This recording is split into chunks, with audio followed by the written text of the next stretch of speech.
నమస్తే అండి బోసుకుమరి.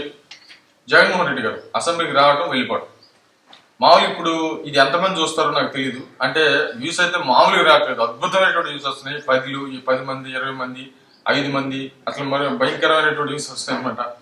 ఇంతకు ముందు అయితే కేవల్ క్రియేషన్స్ ఛానల్ అయితే బాగా వచ్చాయి. ఒక 6-7 సంవత్సరాల కష్టం. అది ఎవడో దుబ్బేశాడు ఒక 5-6 రోజుల క్రితం. అవుతుంది 1 వీక్ అవుతుంది, ఎవడో దుబ్బేశాడు. కానీ మళ్ళీ మనం అలా బాధపడుతూ కూర్చోలేం కదా, కాబట్టి మళ్ళీ నెక్స్ట్ ఏంటనేటువంటి విధంగా ఆలోచించి ఇప్పుడు ఫోర్స్ యువతరం అనేటువంటి ఒక ఛానల్ అయితే క్రియేట్ చేసి దీనైతే ముందుకు తీసుకొచ్చినటువంటి పరిస్థితులు అయితే ఉన్నాయి. ఇకపోతే జగన్మోహన్ రెడ్డి గారికి సంబంధించి మనం మాట్లాడుకునేటువంటి విధానం ఏంటి అని అంటే, అసలు ఆయన అడుగుతుంది ఏంటి, ఆయన డిమాండ్ చేస్తుంది ఏంటి, వీళ్ళు ఎందుకు వద్దంటున్నారు ఏంటి అనేటువంటి విషయాన్ని క్లియర్ గా మాట్లాడుకుందాం. ఈ విషయం ఖచ్చితంగా ఒక 4-5 నిమిషాలు ఖచ్చితంగా మాట్లాడుకోవాలి. ఇప్పుడు జగన్మోహన్ రెడ్డి గారు నాకు ప్రతిపక్ష హోదా కావాలి అంటున్నారు. దేనికి? ఇప్పుడు మామూలుగా అసెంబ్లీకి వెళ్ళేది దేనికి? వెళ్ళటం, ప్రజా సమస్యల గురించి చర్చించడం, అంతే. హోదాలు కాదు ఇక్కడ. మామూలుగా ఇంతకుముందు బీజేపీకి సంబంధించినటువంటి ఒక ఎమ్మెల్యేలు, లోక్సత్తాకి సంబంధించి ఒకరిద్దరు అట్లా ఉండేవాళ్ళు. మనకి చరిత్ర చెప్తున్నటువంటి విషయం. వాళ్ళు ఖచ్చితంగా అసెంబ్లీకి అటెండ్ అయ్యేవాళ్ళు. మనం చాలా సినిమాలు కూడా చూస్తాం. నన్ను గెలిపించండి, అసెంబ్లీకి వెళ్ళి నేను నిలదీస్తాను అధికార పక్షాన్ని అనేటువంటి విధంగా సినిమాలు కూడా చూస్తాం. అది కూడా కాకుండా చాలా మంది నాయకులు చెప్తుంటారు, నన్ను గెలిపించండి, అసెంబ్లీకి వెళ్ళి మీ తరపున పోరాడతానని చెప్పేసి చెప్తుంటారు. ఈ మాటలు మనం ఎప్పుడు వింటుంటాం. ఈ విషయాలు మాత్రం ఇప్పుడు వినపట్లేదు. అదే విచిత్రకరమైనటువంటి విషయం. ఒకరు గెలిచినా సరే, ఇప్పుడు న్యూట్రల్ గా ఇండిపెండెంట్ గా వేసి గెలుస్తుంటారు కొంతమంది. వాళ్ళు ఏం చేస్తారు? ఇండిపెండెంట్ గా వెళ్తారు, అసెంబ్లీలోకి వెళ్తారు, చరిత్ర పార్టీలు చేస్తారు, లేకపోతే ఒక్కళ్ళే ఉండి వాళ్ళు పోరాటం చేస్తారు. వాళ్ళు ఆ ప్రజా సమస్యలకు సంబంధించి వాళ్ళు ఏమనుకుంటారనేటువంటి విషయాన్ని వాళ్ళు అసెంబ్లీలో వాళ్ళ అభిప్రాయాన్ని వాళ్ళు చెప్తారు. ప్రజల దృష్టి అంటే ప్రభుత్వం దృష్టికి, తద్వారా ప్రజల దృష్టికి తీసుకెళ్లేటువంటి ప్రయత్నం చేస్తూ ఉంటారు. ఇప్పుడు ఎగ్జాంపుల్ అసెంబ్లీ అని అంటే అక్కడ మినిస్టర్స్ ఉంటారు, ఎమ్మెల్యేలు, మినిస్టర్స్, అదేవిధంగా డైరెక్ట్ ముఖ్యమంత్రి గారు ఉంటారు, అందరు నాయకులు ఉంటారు. అక్కడ నీ సమస్య డైరెక్ట్ గా ముఖ్యమంత్రి గారికి చెప్పడమే, అసెంబ్లీలో చెప్పడం అంటే. ఇప్పుడు మామూలుగా ప్రభుత్వం దృష్టికి వెళ్ళాలంటే రోడ్డు మీదకి రావాలా, ధర్నాలు చేయాలా, సభలు పెట్టాలా, రాస్తారోకలు చేయాలా, పోలీసు అరెస్టులు, ఇవన్నీ మీడియాలో విపరీతంగా ప్రచారం అయితే అప్పుడు ప్రభుత్వం దృష్టికి వెళ్ళి దాని మీద ఏదైనా ఆలోచన చేస్తారు. ఇప్పుడు ఈ అరెస్టులు, ఈ హింస, ఈ విధానం ఎంత లేదు కదా. డైరెక్ట్ గా అసెంబ్లీలో కూర్చొని ప్రజల తరపున ఇదిగో ప్రజల సమస్య ఇదని చెప్పేసి ప్రశ్నించడము, ప్రస్తావించడం అనేది అసెంబ్లీలో ఉండేటువంటి మెయిన్ విషయం. ఇది జరుగుతుందా? లేదు. దీనికోసం ప్రత్యేక అంటే ఇప్పుడు ప్రధాన ప్రతిపక్షం ఎందుకు, ప్రతిపక్ష హోదా ఎందుకు? దీనికోసం మనం పోరాటం చేయాలంటే ఎలాగైనా పోరాటం చేయొచ్చు. కాకపోతే అసెంబ్లీకి జగన్మోహన్ రెడ్డి గారు వస్తున్నారని చెప్పగలే కొంతమంది అబ్బో ఏం మాట్లాడారు, మా సాయం అయితే చెప్పే పనే లేదు, మామూలు డప్పు కొట్టలేదు, డగా డగా డగా డండనక కొట్టాడు.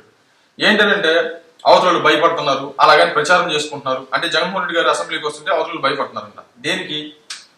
జగన్మోహన్ రెడ్డి గారు వచ్చి ఏం చేశారు? వచ్చారు, కొన్ని నిమిషాలు ఉన్నారు, మామూలుగా వెళ్ళిపోయాడు. మళ్ళీ గవర్నర్ ప్రసంగం అది కాసేపు ఉన్నారు, వెళ్ళిపోయారు.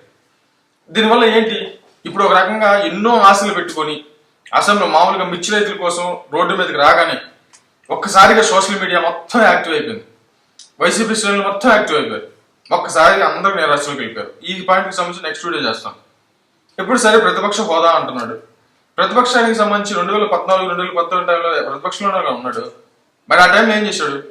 కొన్నాళ్ళు ఉన్నాడు, నాకు మైక్ ఇట్లేదు, అది ఇట్లేదు, ఇది ఇట్లేదు అని చెప్పేసి మామూలు జనాల్లోకి వెళ్ళిపోయి పాదయాత్ర అని చెప్పి స్టార్ట్ చేశాడు. ఎందుకోసం? మనం వేడ కూర్చుంటే కాదు, జనాల్లోకి వెళ్తే మనం గెలవడం, అంటే పార్టీ కోసం, లేకపోతే ఆయన ముఖ్యమంత్రి అవడం కోసం. అంటే ఇక్కడ సింపుల్ అండ్ సింపుల్ ఏం లేదు. ప్రతిపక్ష హోదా అని ఇచ్చినా కూడా ఆయన అసెంబ్లీలో ఉండడు. ఇది మనకి ఆల్రెడీ గతం చెప్తున్నటువంటి పాఠం. ఆయన ముఖ్యమంత్రి అయితేనే అసెంబ్లీలో ఉంటాడు, లేకపోతే ఉండడు. ఇది క్లారిటీగా అర్థమవుతున్నటువంటి విషయం. మిర్చి రైతుల కోసం బయటకు ఎందుకు వచ్చాడంటే వైసీపీ శ్రేణుల్లో ఇప్పుడు వంశీ గారు అరెస్ట్ అవడం, వల్లభనేని వంశీ గారు అరెస్ట్ అవడం వల్లే ఇక 1 by 1 నిరుత్సాహంలోకి వెళ్తారు అనేటువంటి విధంగా ఒక బూస్టప్ ఇవ్వాలి కేడర్ మొత్తానికి అని చెప్పి బయటకు వచ్చాడు. బయటకు వచ్చేగానే వెంటనే కొంత బూస్టప్ వచ్చింది. దానికోసం మాత్రం వచ్చేట్లు కనిపిస్తుంది తప్ప ప్రజల కోసం, ప్రజల సమస్యల కోసం వచ్చాడని చెప్పేసి అయితే అర్థం కావట్లేదు. ఎందుకనంటే ప్రజా సమస్యలకు సంబంధించి ఎందుకు ఈ మాట అంటున్నాను అంటే, ఆయన ధరల స్థిరీకరణ నిధి 3,000 కోట్లు ఇస్తా అన్నాడు అధికారంలోకి వస్తే, ఇవ్వలేదు. అది కానీ ఇచ్చుంటే ఈ పరిస్థితి లేదు కదా. మరి పరిస్థితి అలా ఉందన్నమాట. కాబట్టి ప్రతిపక్ష హోదా అనేది జగన్మోహన్ రెడ్డి గారికి ఫైనల్ కాదు, ముఖ్యమంత్రి పదవి అనేది ఫైనల్. దానికోసమే ఇప్పుడు డైరెక్ట్ గా అసెంబ్లీకి వచ్చినట్టున్నాడు. ఈ అసెంబ్లీకి రావడానికి ఆల్రెడీ ప్రచారం జరుగుతుంది, 60 రోజులు అసెంబ్లీకి హాజరు కాకపోతే అనర్హత వేటు పడుతుందని చెప్పేసి. మరి దీని గురించే రఘురామకృష్ణరాజు గారు, బేటిక్ రవి గారు వీళ్ళందరూ మాట్లాడుకుంది ఉప ఎన్నిక అని చెప్పేసి పులివెందులు అన్నారే ఇదే. కాబట్టి ఆయన అసెంబ్లీకి రావడం అంటూ జరిగింది. అంటే అదే అర్థమైపోతుంది. కానీ కొంతమంది డప్పు కొట్టిన వాళ్ళు భయంకరంగా డప్పు కొట్టారు అనుకోండి, అంటే ఎరగదీస్తాడు అది ఇదని. నిజంగా అసెంబ్లీకి వస్తే జగన్మోహన్ రెడ్డి గారు తట్టుకోలేరు, అసలు సమస్యలే తట్టుకోలేరు. ఏ టాపిక్ గురించి తీసుకోండి, ఏ టాపిక్ అయినా తీసుకోండి, అప్పులకు సంబంధించి అంటారు ఒక 10 లక్షల కోట్లు అన్నారు, 13 లక్షల కోట్లు అన్నారు, 14 లక్షల కోట్లు అన్నారు అని చెప్పేసి అన్నారు. కానీ ఇప్పుడు ఎగ్జాంపుల్ చూడండి, మొత్తం చూడండి, 6 లక్షల కోట్లు 7 లక్షల కోట్ల దాకా ఉంది. మనం రాష్ట్రం విడిపోయిందా? రాష్ట్రం విడిపోగానే మనం ఏం చేసాం? రాష్ట్రం విడిపోగానే మనం వెంటనే లక్ష కోట్ల రూపాయల పైన అప్పుతోటి మనం ఆంధ్ర రాష్ట్రం తెలంగాణ రెండు విడిపోయింది. ఆ అప్పుతోటి ఇక్కడికి వచ్చాం. మనకి ఏమి లేదు ఆ టైంలో. మరి చంద్రబాబు నాయుడు గారు మరి ఏమి లేనటువంటి రాష్ట్రం అప్పులు చేశారు. మరి అంతా కలిసి 2.5 లక్షల కోట్ల వరకు ఎంత అయింది మొత్తం. ఆయన అంతా దిగిపోయే సమయానికి 2.5 లక్షల కోట్లు 3 లక్షల కోట్లు అయింది. ఇప్పుడు 6, 7 అయినాయి. మరి బకాయిలు ఇప్పుడు ఏదైనా తీసుకోండి మీరు, ఇప్పుడు చెల్లించాల్సిన బకాయిలు చంద్రబాబు నాయుడు గారి కంటే జగన్మోహన్ రెడ్డి గారే ఎక్కువ ఉన్నారు. లేకపోతే ఈ కాంట్రాక్టర్లు కావచ్చు, లేకపోతే కార్పొరేషన్లో తీసుకున్న నిధులు చంద్రబాబు నాయుడు గారి హయాంలో ఎంత, జగన్మోహన్ రెడ్డి గారి హయాంలో ఎంత, తీసుకొచ్చిన రిజర్వ్ బ్యాంక్ నుంచి తీసుకొచ్చిన అప్పు ఎంత, బాండ్లు పెట్టి తీసుకొచ్చిన అప్పు ఎంత, చంద్రబాబు నాయుడు గారి హయాంలో ఎంత, జగన్మోహన్ రెడ్డి గారి హయాంలో ఎంత. ఏ రకంగా ఏ పాయింట్ తీసుకున్నా చంద్రబాబు నాయుడు గారి కంటే జగన్మోహన్ రెడ్డి గారే ఎక్కువ. కానీ చంద్రబాబు నాయుడు గారి కంటే జగన్మోహన్ రెడ్డి గారు ఎక్కువ తీసుకున్నారు. కానీ తీసుకున్నా కూడా చేసినటువంటి అభివృద్ధి ఏది? ఇదే మెయిన్ పాయింట్. దీన్ని డైవర్ట్ చేయడం కోసం కొంతమంది సోకాల్డ్ మేధావులు న్యూట్రల్ అని చెప్పేసి పేరు పెట్టుకుని ఎదవటీటీలు వేస్తున్నటువంటి పరిస్థితులు అయితే ఉన్నాయి. ఎందుకంటే ఇప్పుడు నువ్వు డబ్బు తీసుకొచ్చావు, 2.5 లక్షల కోట్లు అని చెప్పేసి పథకాలని చెప్పేసి ప్రచారం చేసావు. అమరావతి లేకపోతే పరిస్థితి ఏంది? కంపెనీలు రాకపోతే పరిస్థితి ఏంది? లేకపోతే ఏ రాజకీయ నాయకుడైనా కూడా, అంటే ఏ సీఎం అయినా కూడా అంతా చెడు చేస్తాడా, అంతా నిల్లు చేస్తాడా? చెడు ఎంతమంది మంచి చేస్తారు. దాంట్లో భాగంగా ఏంటంటే 4 మెడికల్ కాలేజ్ రావడం, లేకపోతే కొన్ని సంక్షేమ పథకాలు అందించడం, ఇది కామన్ గా జరిగినటువంటి విషయమే. ఏ రాజకీయ నాయకుడైనా కూడా మంచి ఉంటది, చెడు ఉంటది. చెడు ఎక్కువ ఉంటే ఓడిపోతాడు, మంచి ఎక్కువ ఉంటే గెలుస్తాడు, అంతే సింపుల్. జగన్మోహన్ రెడ్డి గారిలో జనానికి భయం పట్టుకుంది, ఓడించినటువంటి పరిస్థితులు అయితే ఉన్నాయి. అంటే టోటల్ గా యాతావాత తెలిసినటువంటి విషయం ఏంట్రా అంటే జగన్మోహన్ రెడ్డి గారు ప్రతిపక్ష హోదా అనేది ఆయనకి ఫైనల్ కాదు, సీఎం అయితేనే వస్తాడు. ఎందుకనంటే గతంలో ఆయన 2014 నుంచి 2019 వరకు ఆల్రెడీ ప్రతిపక్షంలోనే ఉన్నాడు. అప్పుడు ఆయనకి 60 మంది వరకు ఆయనకి బలం ఉన్నటువంటి పరిస్థితులు అయితే ఉన్నాయి. సరే, కొంతమంది పోయి 40 వరకు మిగిలిరు అనుకోండి, చాలా బలం అయితే బాగా ఉంది ఆ టైంలో. కానీ బలం ఉన్నా కూడా ఆయన ఏం చేశాడు? మొత్తాన్ని అసెంబ్లీ వదిలేసి జనంలోకి వెళ్ళిపోయి పాదయాత్ర చేసుకున్నటువంటి పరిస్థితులు అయితే ఉన్నాయి.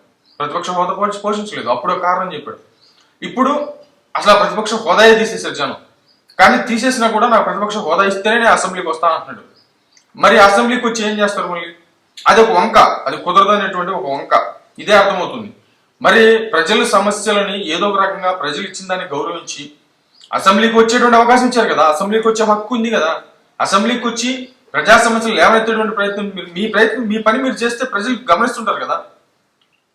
మరి ఇది ఎంతవరకు కరెక్ట్ అనేది ఆత్మ పరిశీలన చేసుకోవాల్సినటువంటి సందర్భం అయితే ఖచ్చితంగా అటు వైసీపీ శ్రేణుల్లోనూ, కార్యకర్తల్లోనూ, అదేవిధంగా జగన్మోహన్ రెడ్డి గారిలోను, వాళ్ళ నాయకుల్లోనూ ఖచ్చితంగా ఈ సందర్భం వచ్చిందని చెప్పాలనేటువంటి శక్తి. మరి ఏమైతే చూద్దాం.